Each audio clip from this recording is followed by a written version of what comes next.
बात है कि एक टॉपिक है, हम लोग बहुत दिनों से डिस्कस कर रहे थे कि इस पर बातचीत करें। बिल्कुल करनी भी चाहिए। तो एक रिलेशनशिप के बारे में हम लोग थोड़ी सी बातचीत करेंगे। ये बातचीत जितनी आसान और जितनी सहज और जितना कॉमन दिखता है, उतना ही जटिल, उतना ही एनर्जी डाल के उसको ठीक करने लायक बात है। तो शुरुआत से शुरुआत करते हैं एक सामान्य रिलेशनशिप में। अभी हम लोग इस टॉपिक को इस प्रकार से लेके चलते हैं कि कपल वाले फेज में लेके चलते हैं, वहाँ से ज़्यादा ठीक रहेगा। तो एक कपल को हम लोग मैच्योर कपल इंटरप्रेट करके चलते हैं। एक कपल है जो मैच्योर है, जो हर बात को समझ रहा है। उनके साथ जो दिक्कतें आती हैं, इसको हम लोग कैसे देख पाएँ और अपनी समझ से उस चीज़ों को कैसे एक्सप्रेस कर पाएँ, ताकि बाकी लोग भी इससे अगर जूझ रहे हों तो समझ पाएँ। नए फेज़ में है तो आगे क्या क्या चीज़ होने वाली है ये भी थोड़ा समझ पाएँ। तो फर्स्ट फेज़ की बात करते हैं, हनीमून फेज़। उसको हनीमून फेज़ ही बोलते हैं। हनीमून, बिल्कुल हनीमून फेज़ कहना एक इस सेंस में बिल्कुल उचित होगा। रीज़न कि जब एक शुरुआत समय पे जब हम कहें इन द सेंस कि एक नया फेज़ है, नया रंग रूप है, सब कुछ अच्छा लग रहा है, सब कुछ अच्छा लग रहा है, we are feeling good, they are feeling good, तो वो दिल गार्डन हो रहा है, गार्डन हो रहा है। तो वो लग ही रहा है कि वो हनीमून वाला टाइम है। They will going to think only about honeymoon, कि कैसे हम एक दूसरे के साथ रहें, ज़्यादा से ज़्यादा टाइम। वो लोग यही सोच रहे होते हैं कि हम एक दूसरे के साथ कैसे टाइम निकाल के बातचीत करें। दूर है तो फ़ोन पे कैसे आ जाए, फ़ोन पे आ जाए। इवन सुबह मेरे बाबू ने खाना खाया से हाँ, उसका ये फेज़ भी हो जाता है। ये भी फेज़ हो जाता है, इसलिए इसको हनीमून फेज़ कहना ज़रूरी है। खाना खाया मेरे बाबू ने खाना खाया कि नहीं खाया। तो ये सारी चीज़ें भी हम इसमें ज़रूर इसको इंक्लूड करना चाहेंगे, क्योंकि ये एक अच्छी चीज़ें हैं। शुरुआत तो यहीं से होती है और ये फिर आगे देखना पड़ता है कि क्या इसको क्या रूप मिलेगा, क्या रंग मिलेगा। तो एक प्रकार से मतलब सेम यही सब, आप भी हम सभी इस बात से अवगत हैं, हम सभी इस बात से एग्री करेंगे। शुरुआत में जो लोग कपल्स आपस में जुड़ते हैं, उनका हनीमून फेज़ ही रहता है। उसमें वो उनकी हर चीज़ अच्छी लगती है, क्योंकि जो बेस्ट टू बेस्ट होता है वही उस समय सामने आ रहा होता है। या नहीं भी तो कम से कम इमोशन और अंदर का जो हार्मोन है, डोपामीन है, वो इस हिसाब से रिलीज़ होते रहता है कि बातचीत हो गई, वही सब कुछ है। टाइम निकाल के कुछ बातचीत हो गई, वही सब कुछ है। थोड़ा समय के लिए मिल लिए, वही सब कुछ है। उनके लिए वही शुरुआती फेज़ में आप जैसा कह रहे हैं बिल्कुल सही है। शुरुआत के समय में हर चीज़ अच्छा लगता है, चाहे वो गलत बोल रहे हो तो भी बड़ा प्यारा लगता है। हाँ बोलो, क्योंकि हमारा माइंडसेट वैसा रहता है ना, हमारा माइंडसेट ही वैसा रहता है कि हम अप्रोच हो जाती है कि कुछ हम उसमें कुछ गलतियाँ या फिर वो उसके सारे एस्पेक्ट्स को उस समय कैलकुलेट नहीं कर पा रहे होते हैं, और गलती मेरे विचार से वहीं शुरुआती दौर में हो जाती है। मतलब महीने, 2 महीने, 6 महीने का वो फेज़ रहा, उसके बाद जब आगे वो स्विच करते हैं तो चीज़ें थोड़ी गंभीर होने लगती हैं। गंभीर इन द सेंस कि आप रिलेशन तो है किसी के साथ, पर उसमें आपकी ज़िम्मेदारी कुछ ना कुछ बनती है। बिल्कुल, कुछ ना कुछ नहीं, कुछ जो बनती है, बहुत गंभीर जिम्मेदारी बनती है आपकी। तो उस जिम्मेदारी पे जब हम आते हैं, तब वहाँ से फिर दिक्कतें होनी शुरुआत हो जाती है। रिस्पॉन्सिबिलिटी बन इसलिए रही है क्योंकि हम क्या कर रहे हैं, रिस्पॉन्सिबिलिटी हमारी हर सेंस में बनती है। और कहीं भी यदि हम इससे परे चलें तो रिस्पॉन्सिबिलिटी, हम कहते हैं कि क्यों हमारी ये रिस्पॉन्सिबिलिटी है, रीज़न कि हम उन चीज़ों में अपना समय दे रहे हैं। सबसे बड़ी बात है, यदि हम किसी चीज़ में अपना समय दे रहे हैं तो वो हमारे लिए रिस्पॉन्सिबिलिटी है। बिल्कुल। यदि हम किसी के साथ में यदि समय बिता रहे हैं तो ये हमारी रिस्पॉन्सिबिलिटी है। ये हमारी रिस्पॉन्सिबिलिटी बन चुकी है कि हम उसको किस तरीके से आगे पुट ऑन करें, बेहतर तरीके से उसको अपने एंड पे रियलाइज़ करें और उस रिस्पॉन्सिबिलिटी को हैंडल करें, टैकल करें और एक पॉजिटिव वे में लेके आगे बढ़ें। ये इसलिए ज़रूरी है ना, क्योंकि हम लोग ने शुरुआत में ही आपसे कहा कि हम लोग जो रिलेशनशिप की बात करें, वो वैसे रिलेशनशिप की बात करें जो मैच्योर, बिल्कुल मैच्योरिटी के साथ अपनी चीज़ों को आगे लेके चल रहे हैं। अब हम लोग आते हैं हनीमून फेज़ से, हम लोग स्विच करते हैं थोड़ी सी गंभीर वाली फेज़ में। तो यहाँ पे हम लोग इन जनरल वे में हम लोग देखते हैं कि जो सबसे ज़्यादा चीज़ें फैक्टर काम करती है, उसमें पॉइंट आउट करें तो हम लोग को दिखता है कि किसी को भी दिखेगा एक तो फील ऑफ रिस्पॉन्सिबिलिटी, लॉयल्टी, फिर रिलेशनशिप में आपका इन्वॉल्वमेंट, आपका जो टाइम देने के प्रति आपकी जिम्मेदारी है, क्योंकि ये सभी चीज़ें मिला मिलू के आपको किसी चीज़ को बेहतर बनाना है, किसी मकान को बेहतर बनाना है, तो आपको उसमें वो बुनियादी चीज़ें आपको उसमें डालनी ही पड़ेगी। वो ईंट के बारे में आपको गंभीर होना ही पड़ेगा, वो मसाला में किस प्रकार से कॉम्बिनेशन बना के रेशियो रखा जा रहा है उसके प्रति आपको गंभीर होना ही पड़ेगा। ये सोच, मतलब हम मैच्योर वाले कपल की बात करें तो इसमें ये बात बिल्कुल अप्रासंगिक है कि हम लोग इस पर बात कपल इन द सेंस कि वो इमेच्योर की बात ही नहीं हो सकती है। थोड़ा सा हम लोग रिलेशनशिप, किसी प्रकार का रिलेशनशिप हो उसमें एक रिस्पॉन्सिबिलिटी, दूसरा लेयर्स में फीलिंग्स का होना कितना इम्पोर्टेंट है, या इन जनरल सामान्य लोगों के लिए तो बिल्कुल ऐसी बात है कि उसको बिना अलग से एफर्ट किए हुए ये सारी चीज़ें पता होती है। लेकिन मैक्सिमम रिलेशनशिप में आपको ये दिक्कतें, लेयर्स, फीलिंग्स और रिस्पॉन्सिबिलिटी, मेजरली दो चीज़ें अगर ना हो तो दिक्कतें कैसे आती हैं। और मेजर आपके किसी प्रकार के रिलेशनशिप के ख़त्म होने या फिर ख़राब होने के बीच की जो को डैमेजिंग पॉइंट जो रहता है, अगर आप उसको देखें गंभीरता से तो एक सेंस ऑफ रिस्पॉन्सिबिलिटी जिसमें लैकनेस रहता है, दूसरी बात जो फीलिंग्स लेयर्ड में होनी चाहिए। इसको एक एग्जाम्पल की तरह देखते हैं। आप देखिए, एक माता जी का बच्चा है, उसको चोट लग गया, उस बच्चे को देखने वाला दो चार और लोग हैं जिससे उसका डायरेक्ट कनेक्शन नहीं है, जिससे उसका डायरेक्ट रिलेशन नहीं है, तो वो आएगा, भले ही छोटा सा चोट लगा है पर वो आके उसको ठीक कर दिया, तो उसके साथ जो एक लेयर्ड में इमोशन है नहीं होगा। लेकिन उसके माता जी के साथ लेयर्ड में इमोशन हम लोग ऐसे देख सकते हैं कि उस बच्चे को चोट लगा, उस बच्चे को चोट लगी और उस बच्चे को ट्रीटमेंट भी मिल गया, बावजूद उसके फीलिंग्स में लेयर्ड फीलिंग्स है, उसमें वो आएगा कि मैं क्यों नहीं उस समय उसके साथ थी, मेरी गलती की वजह से शायद उसको लगा, तो अंदर जो एक गिल्ट फील आता है। दूसरी बात ये कि उसको हमेशा ये फील आएगा कि कहीं ना कहीं हम अपनी रिस्पॉन्सिबिलिटी से थोड़ा सा पीछे हट गए, इस वजह से वो चीज़ें उसके साथ घटी, क्योंकि उसका अटैचमेंट है वहाँ। उसने अपने माँ से, उस बच्चे ने अपने माँ से एक इमोशनली अटैचमेंट रखा है।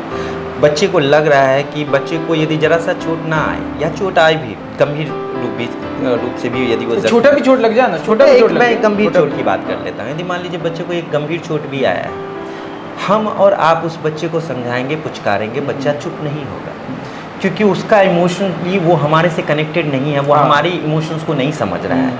लेकिन उसी जगह पर यदि उसकी माँ आ जाती है और उसकी माँ बड़ा ज़रा प्यार से उसको पुचकार दे, तो वो सारा दर्द भूल के वो वापस से उसी तरीके से वापस से खेलने के एक ऑरा क्रिएट हो जाता है, वो फीलिंग्स वाला, वो केयर वाला, लगता है कि हाँ सब कुछ हो गया, उसको मिल गया सारा चीज़। उसके लिए उनका, अपनी माँ के लिए जो उसका इमोशंस है, उसका माँ का होना उस टाइम पे उसके सब कुछ जख्म को भर दे रहा है, प्रेजेंस है।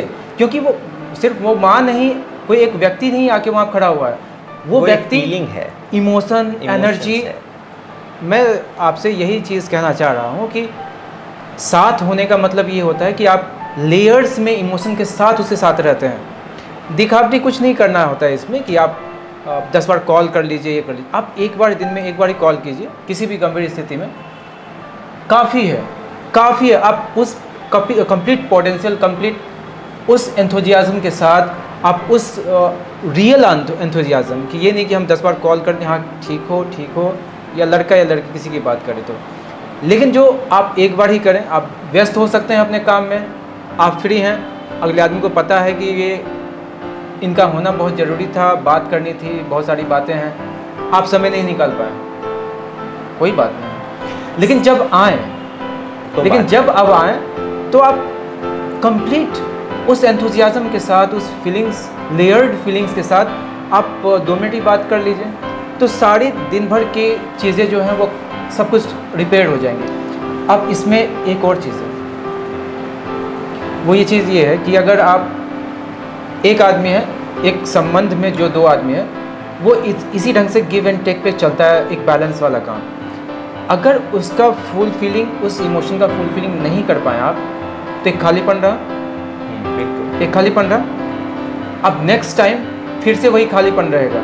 अगर ऐसा होता है, नेक्स्ट टाइम फिर से ऐसा खालीपन रहा, और ऐसा होते होते एक लेयर्ड चीज़ बन जाएगी जिसमें, और यहीं से जो चीज़ें खराब होती है उसका एक छोटा पार्ट यहीं से स्टार्ट होता है। देखिए, उससे बहुत सारे नुकसान हैं। होता क्या है कि हम एज ए ह्यूमन बीइंग, हमारा एक कैरेक्टर सेट हो चुका है। एक एज के फेम के बाद हमारे की जैसी अपब्रिंगिंग होती है या जैसे एनवायरनमेंट में हम रहते हैं, उससे हमारा एक कैरेक्टर बिल्ड हो गया, हमारा एक कैरेक्टर बिल्ड हो गया। पर समहाउ जब हम ऐसे चीज़ों में आते हैं, हमारे को लगता है कि जहाँ तक हमारा एक नया, हम किसी नए पर्सन के साथ जुड़ते हैं, तो हमारा वही कैरेक्टर बिल्ड ऑलरेडी है। जैसे हमारी अपब्रिंगिंग है, जैसा एनवायरनमेंट हमारे को मिला हुआ है, तो हम इसको पॉजिटिव वे में लेके चलते हैं। तो हमारा सामने वाले से भी वही एक्सपेक्टेशंस होता है, हमारी उम्मीद भी उससे वही एक्सपेक्ट कर रहे हैं हम कि वो भी हमारे को उसी तरीके से, उम्मीद वाले पे हम भी ऐड करेंगे कुछ, उस हमारा हो जाता है कि वो भी हमारे साथ उसी तरीके से रहे।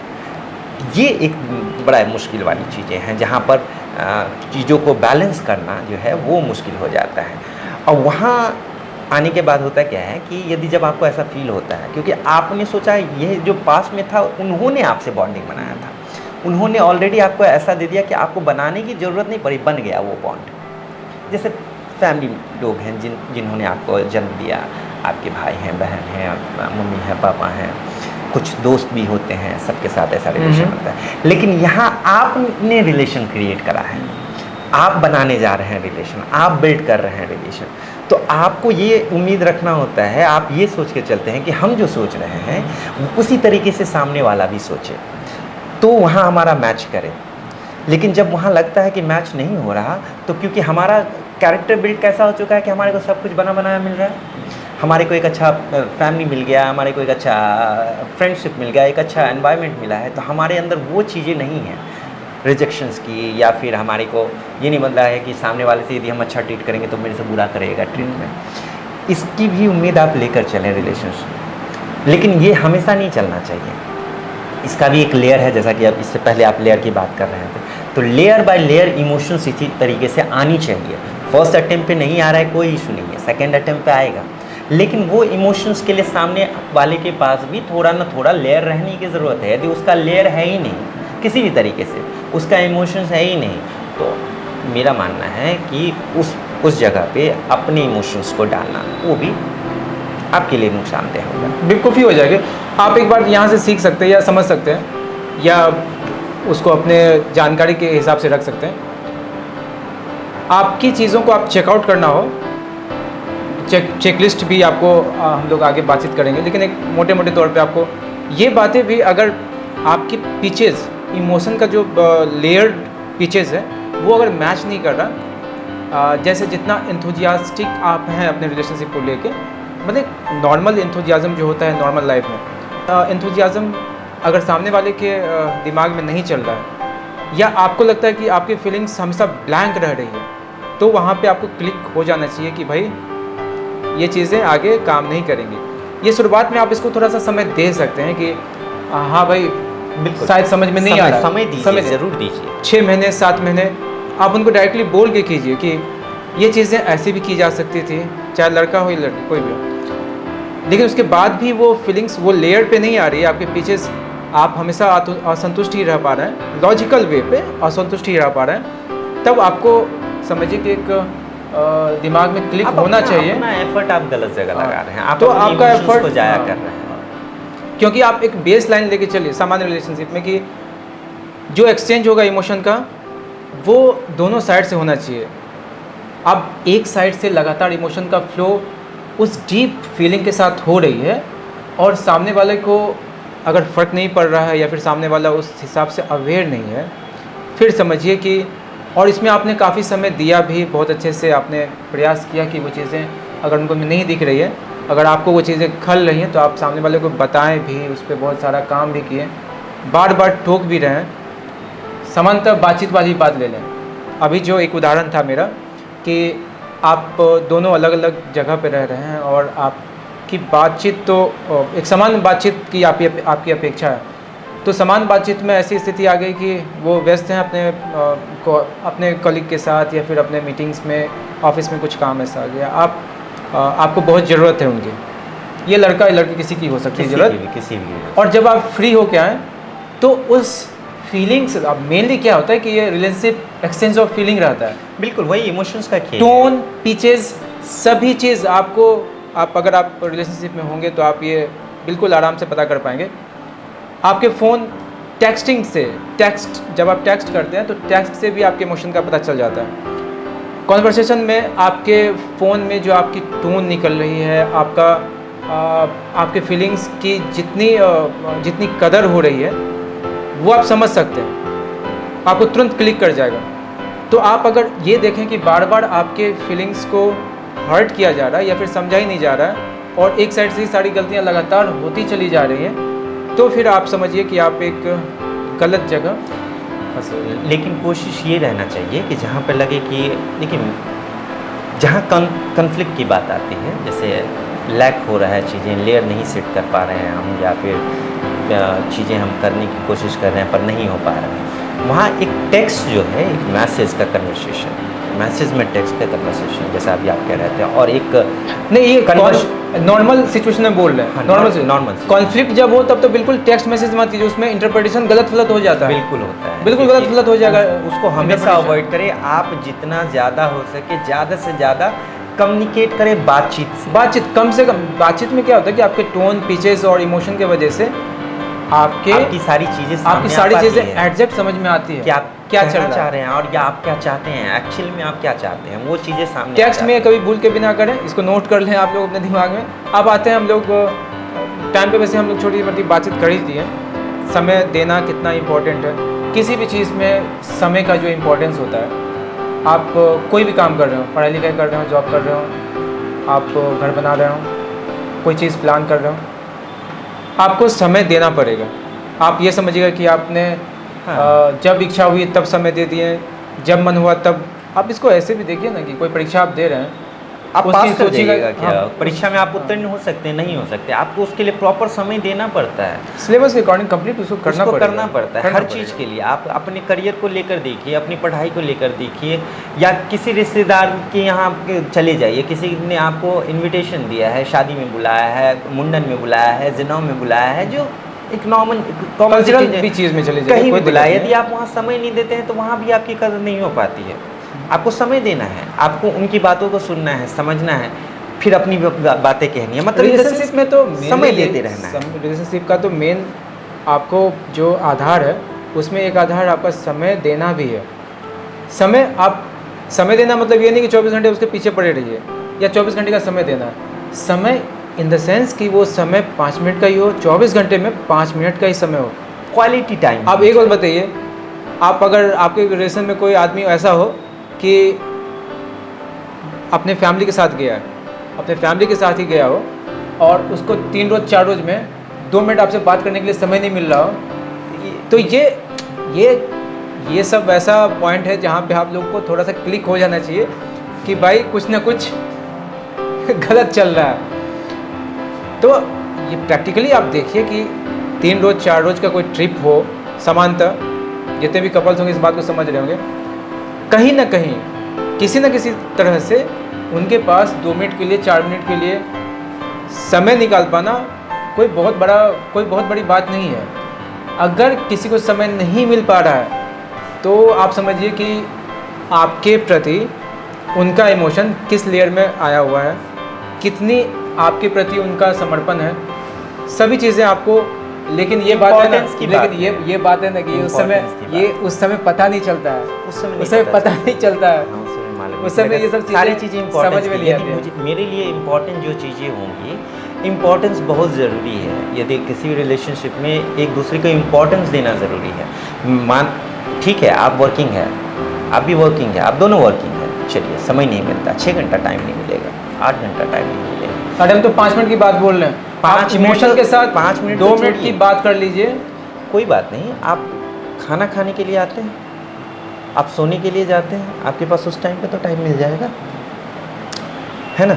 यदि आपके पास नहीं मिलता है समय, आप यदि मान लीजिए आप दूर रह रहे हैं एक दूसरे से, आपने फ़ोन डिस्कनेक्ट किया, ठीक है, फ़ोन डिस्कनेक्ट करते ही आपके टेक्स्ट, आजकल तो फ़ोन भी बना रहता है टेक्स्ट का, ऑटोमेटिकली आ जाता है, फीड करना क्या है, आप उसको कर दो। ये कुल मिला के यही बात है कि अगर इग्नोरेंस जहाँ आपको लगे, हाँ। जहाँ आपको लगे कि इग्नोरेंस हो रही है, इग्नोरेंस आप कैसे समझेंगे? एक दिन में नहीं समझ जाइएगा कि इग्नोरेंस है, उसको आप समय देते हैं। आप मान लीजिए 3 दिन, अभी जैसे कह रहे थे कि कोई बाहर गया है तो 3 दिन का ट्रिप है, ठीक है, ओके गुड। 4 दिनों का ट्रिप है, ठीक है। 5 दिनों का ट्रिप है, ओके। 6 डेज का 10 दिनों का ट्रिप ट्रिप है, 6 दिन नहीं बात हुई, चलो ओके। 10 दिन बात नहीं हुई, 11वें दिन आप ये समझ जाइए कि वो इग्नोरेंस है, वो आपका इम्पोर्टेंस नहीं है। आप वहाँ से निकलिए, बाहर आइए। ये है सही मायने में चीज़ों को समझना। आप अपना इमोशन वहाँ बर्बाद कर रहे हैं। लेकिन यही बात बहुत जब साथ में जुड़े हुए रहते हैं तो एक सेक्रीफाइसिंग वाला फेज रहता है ना, जिसमें आपको समझ में नहीं आता है कि आप एक्चुअल में प्रैक्टिकली आपको क्या करना चाहिए। बिल्कुल, वो है प्रैक्टिकल चीज़ों को समझना। वही चीज़ें, वो कनेक्शन वाली बात होती है ना, जहाँ पे लोगों को फील नहीं है एग्जैक्ट, वो प्रैक्टिकल होना थोड़ा मुश्किल हो जाता है। मुश्किल होगा ही, क्योंकि प्रैक्टिकल इन द सेंस कि इमोशंस एक साइड क्या होता है, एक साइड इसमें हमेशा जो भी रिलेशनशिप खत्म होता है ना, या ख़राब होता है या बहुत अच्छा होता है, बहुत अच्छा में तो दोनों बैलेंसिंग बहुत अच्छे से कर पाते हैं, और ये बिल्कुल कॉमन बात है। ख़राब कहाँ होता है कि जहाँ पे आप एक साइड से कंप्लीट इन्वॉल्वमेंट है उस घर को बनाने में, एक एक ईंट के लिए वो सोच रहा है, इमोशन उसके साथ जुड़ा हुआ है, इंटीरियर का काम कर रहा है, मतलब इमोशन के लेवल, रिलेशनशिप के अलग अलग एस्पेक्ट्स के अकॉर्डिंग बोल रहे हैं, वहाँ पे सारी चीज़ें वो कर रहा है, और सामने वाला, आपको बस साथ चाहिए होता है, एक समझ लीजिए, और सामने वाला कुछ नहीं करना चाहता, सामने वाला कुछ नहीं करना चाहता, ना आपको कोई क्लियरिटी मिलेगी, ना कमिटमेंट मिलेगा, ना टाइम मिलेगा, तो ढेर सारा फैक्टर है। आपको क्लिक होते चली जाएगा, लेकिन आप क्या कीजिएगा, आप इससे बाहर नहीं निकलिएगा। आप तो भी समय देते हैं, तो भी समय देते हैं, आप अपनी इमोशंस के साथ खुद ही खेल क्योंकि रहे हैं। ये देखिए, ये एक ये चीज़ होता है, हो सकता है लड़कों का अपना एक थॉट प्रोसेस होता हो, लड़कियों का अपना थॉट प्रोसेस चलता हो, पर इसमें एक और फैक्टर होता है अपब्रिंगिंग का भी। अगर किसी समांतर आप किसी रिलेशनशिप में गए और वो रिलेशनशिप काफ़ी लंबा हो रहा है, लंबा हो गया, 2-3 साल की बात नहीं कर रहे, 5-6 साल की बात कर रहे हैं। आजकल के जो कपल्स हैं वो इस समय 1 से 2 साल पहले टाइम फ्रेम को भी बहुत ज़्यादा समझ रहे होंगे। तो हम ये उसकी बात नहीं कर रहे, हम ये बात बोल रहे हैं कि ऐसे रिलेशनशिप में जहाँ पे 2 लोग 5-6 साल से जुड़े हुए हैं, तो उस रिलेशनशिप में भी अगर आप उस लॉयल्टी, उस डेडिकेशन, उस रिस्पॉन्सिबिलिटी के साथ अगर आप उसमें नहीं रहेंगे, फिर जाके कॉन्फ्लिक्ट होगा, दिक्कतें आएंगी, और फिर दिक्कतें हर जगह हैं, दिक्कतें आती हैं। इन सारी बातों का कंक्लूजन सिर्फ एक ही है कि जब आपको लगे कि आपके इमोशंस के साथ और आपके इमोशंस या फीलिंग्स की सामने वाले की तरफ से कोई कदर नहीं दिखी जा रही है, तो आप आंख मूंदिए, हाथ पांव पीछे लीजिए और वापस अपने वहाँ अपना इमोशंस उसमें फंस के जब अब जितना सफ़र कीजिएगा ना, उससे बेहतर है, उससे बहुत बेहतर है कि आप उससे पीछे आ जाए, स्टेप आउट कीजिए, आप निकलिए वहाँ से बाहर और अपने फीलिंग को वहाँ। एक सिंपल सा लॉजिक समझिए, यदि हम कहीं अपना पैसा इन्वेस्ट करते हैं, इन्वेस्टमेंट एज अ बिजनेसमैन के तौर पे बताया, यदि कोई धंधा पानी शुरू करा किसी ने, उसने इन्वेस्टमेंट किया, डूब गया, क्या करता है वो, उसको पकड़ के रो रहा होता है, निकलता है वहाँ से, छोड़ो यार दूसरा धंधा पानी शुरू करेंगे, यहाँ से मेरे को कुछ इम्पोर्ट नहीं मिल रहा है, मैंने अपना पूरा एफर्ट डाला, सारी चीज़ें डाल दी, कुछ नहीं मिला हमारे को। आप ऐसा लेके चलिए ना, इस चीज़ को ऐसे सोचिए, क्योंकि इमोशंस नहीं, इसमें दिक्कत हो जाती है। हाँ, इसमें दिक्कत ये हो जाती है, लेयर्स में। अब जिससे कोई डेडिकेटेड नहीं है तो उसके लिए तो आसान है, वो तो कभी भी टाटा बाय बाय हो गया, ख़त्म कर सकता है। लेकिन जो लेयर्स में जुड़ा हुआ रहता है ना, तो लेयर्स में मेरा वही कहना है कि लेयर्स में उसके लिए दिक्कत हो जुड़ रहे जाती हैं, है। आप जुड़ क्यों रहे हैं, आपने फर्स्ट लेयर पे ही आपने चेक करना है। जो जुड़ने वाले रहते हैं ना, वो तो हमेशा से सब कुछ, चूँकि वो कमिटमेंट जैसे ही दिखाते हैं ना, वो समझ लेते हैं कि जीवन इसी के साथ करना है। वही उनको क्या पता कि सामने वाला इतना धोखेबाज है कि वो साइड से निकल जाएगा, तो आपको कभी भी निकल जाएगा। यही समझना है ना कि यही समझ में प्रॉब्लम क्यों आती है, उनकी धोखेबाजी ही समझनी है। उसके लिए आपके पास टाइम फ्रेम होता है, आपका दिमाग जो है, आपका दिल जो है, वो हमेशा क्लिक करता है उन चीज़ों को। जैसे ही आप मान लीजिए आप हैं किसी के साथ, आप 6 महीने से कनेक्टेड हैं, 1 साल से कनेक्टेड हैं, ठीक है, बातचीत हो रही है, अच्छी बातचीत हो रही है, लेकिन एक पॉइंट ऑफ व्यू पे आपको ऐसा फील जरूर होगा कि ये बातचीत ही है सिर्फ, इसका कोई आगे फ्यूचर नहीं है। देखिए, तो वो आपको उस समय क्लिक हो जाता है। इसमें एक और बात चली आती है। हाँ। एक एज के बाद दिक्कत ये हो जाती है, जो कंप्लीट कमिटेड रिस्पॉन्सिबिलिटी के साथ कमिटमेंट अपना रखना चाहता है, उसको लगता है कि वो इस सर्कमफेरेंस में आ गया, इस सर्कल में आ गया, इस रिलेशनशिप में है, तो उनके लिए वो अब ये बात हो जाती है, अगर कभी कॉन्फ्लिक्ट होता है तो उनको लगता है कि रिलेशनशिप में बस एक ये चीज़ है कि अब इसको कन्वर्ट होना है एक सोशल अप्रूवल के लिए। लेकिन उससे पहले इनको ये लगता है, किसी को भी जो 100% कमिटेड है, उनको ये हमेशा लगता है कि जो भी कॉन्फ्लिक्ट्स हो रही है ये सभी रिलेशनशिप में होता है, हम इसको ठीक कर लेंगे। लेकिन उसको इस समय पता नहीं चलता है कि आप जिस डेडिकेशन के साथ आप मान के जो चीज़ चल रहे हैं, ये माना हुआ चीज़ आपके साइड से ही सिर्फ हो रहा है, ये सिर्फ आपके साइड से हो रहा है। ये या तो कुछ धोखेबाज लड़के ऐसे होते हैं कि दिखाएंगे कमिटेड है और बीच से गायब हो जाएंगे। कभी कभी ऐसा कम्युनिकेशन सारे प्रॉब्लम का हल है सर, सारी चीज़ों का वही है। एक आप यदि रोज़ कम्युनिकेट करते हैं, आप अच्छे से कम्युनिकेट करें, आप सिर्फ अच्छे से करें चाहे बुरे से करें, आप कम्युनिकेट करते रहिए, बातचीत करते रहिए, निरंतर बातचीत करते रहिए। अरे आपको गुस्सा है तो गुस्सा एक्सप्रेस कीजिए एक्सप्रेस, मतलब ये सिंपल सा बात है, मतलब समानता आप सभी इस बात से अवगत हैं ही, जानते ही हैं, समझते भी हैं, कोई अलग से बातचीत हम लोग नहीं कर रहे। यही बात बहुत सारे लोगों को समझ में नहीं आती है और गुस्सा इसलिए ये चीज़ें सभी रिलेशनशिप को ख़राब कर रही हैं। करते हैं, गलतियां दोनों के तरफ से होती हैं। तो आपको होना चाहिए कि आपको उस चीज़ को बेहतर करने के लिए आप कम्युनिकेट करें और उस चीज़ के लिए माफ़ी मांगें। ये एक कम से कम वो जो फीलिंग होती है ना कि गलती हुई है, वो फीलिंग दिखनी चाहिए। ये नहीं कि सॉरी बोल दिया हमने और दोबारा हम वही चीज़ कर रहे हैं, नहीं। ये जो बात बता रहे हैं अभी, ये चीज़ें सबसे ज़्यादा कॉन्फ्लिक्टिंग और सबसे ज़्यादा आपको किसी रिलेशनशिप को ख़राब करने में सबसे ज़्यादा कि आप योगदान होता है और बार बार वही चीज़। आप समझिए कि आप किसी जगह पे काम कर रहे हैं, वहाँ पे अपने जो सबऑर्डिनेट से आप उनको कुछ बताएं, गलतियाँ बताएं, 1 बार 2 बार 3 बार 5 बार, फिर भी वही गलती करें, कितना इरिटेशन होगा। सेम चीज़ वहाँ तो आप चलिए कि वो एम्प्लॉय है तो उसको उस इमोशन के साथ नहीं कर, चलो ठीक है करो जो करना है करो, टर्मिनेट कर दिया तो लास्ट में टर्मिनेट करो। लेकिन रिलेशनशिप में क्या होता है कि आप टर्मिनेशन तो करते नहीं हैं, और वो चीज़ें आपको दिमागी तौर पे, जहनी तौर पे, इमोशन के लेवल पे, फीलिंग्स के स्तर पे इतना डिस्टर्ब करता है कि आप उसको संभाल नहीं पाते। वो सब एकदम से एक्सट्रीम आपका वो सिचुएशन बना देता है। तो आप प्लीज़ जो भी ऐसा खेल करते हो वो ना करें। और ये बावजूद इसके भी होता है कि आप कोई गलती हुई 2 बार 3 बार करने के बाद आपको समझा भी रहे हैं बार बार, बावजूद उसके वो फिर से वही गलती हो जाती है, और सामने से फिर अगर गलती हुई तो फिर आके सॉरी बोल देगी, और फिर से नेक्स्ट रोज़ वही गलती हो जाएगी। आपको समझ में नहीं आएगा कि भाई ये किस वजह से हो रहा है। अब आपको नहीं पता, हम लोग भी इस बात को कंफर्म नहीं कर सकते क्या उसकी नासमझी है, जानबूझ के किया जा रहा है, या इसलिए किया जा रहा है कि आप उससे सेपरेट हो जाए। पर जो भी है, आपके पीछे मैच नहीं कर रहे, आपका जो लेयर फीलिंग्स के लेवल पे लेयर है बना हुआ है वो मैच नहीं कर रहा है। आपको वो क्लिक बार बार समझाने के बाद भी ये ठीक नहीं हो रहा है, तो समझिए कि ये वो लेयर आपका कनेक्ट नहीं हो पा रहा है। वहाँ से आप अपने आप को पीछे खींच सकते हैं, क्योंकि जिसको 5 साल 4 साल में चीज़ें ठीक करने का मौका नहीं मिला,